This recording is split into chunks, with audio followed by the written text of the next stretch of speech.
सदन में भी उनकी जाने की इच्छा थी, वो जा रहे हैं। कुल मिलाकर अब सीएम दूसरा बिहार को मिलना तय है। इसमें देखिए कोई आश्चर्य की बात नहीं है।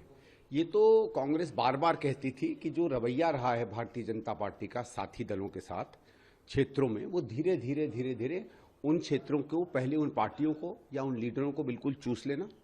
जब वो कमजोर हो जाएं, उनका तब तक चेहरा इस्तेमाल करना जब तक चुनाव के लिए जरूरत है, और फिर अलग कर देना।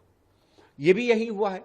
ठीक है, नीतीश जी का चेहरा थोड़ा सा पॉपुलर था, ज्यादा जनप्रिय था। शायद इस चुनाव में लोगों को लगता था कि उनको नीतीश जी मुख्यमंत्री चाहिए, तो भारतीय जनता पार्टी ने ये सारी जो दूरगामी उनके प्लान थे ये छोड़कर सिर्फ ये लोगों को बताया और एक तरीके से बिहार की जनता को छलाया कि आपको नीतीश ही मिलेगा मुख्यमंत्री, आप इन्हीं के लिए वोट करिए, और सत्य सामने निकल कर आ गया। ये तो पहले से ही प्लान बना होगा, ये कांग्रेस भी कह रही थी और भी कह रहे थे।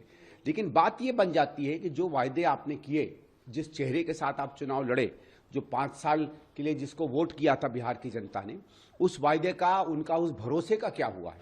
तो एक तो यही माने कि आपने चीटिंग करके वोट लिया, जो आप जानते थे पूरा नहीं हो सकता था, उसको आपने सामने रखकर बिहार की जनता को से वोट दिलवाया।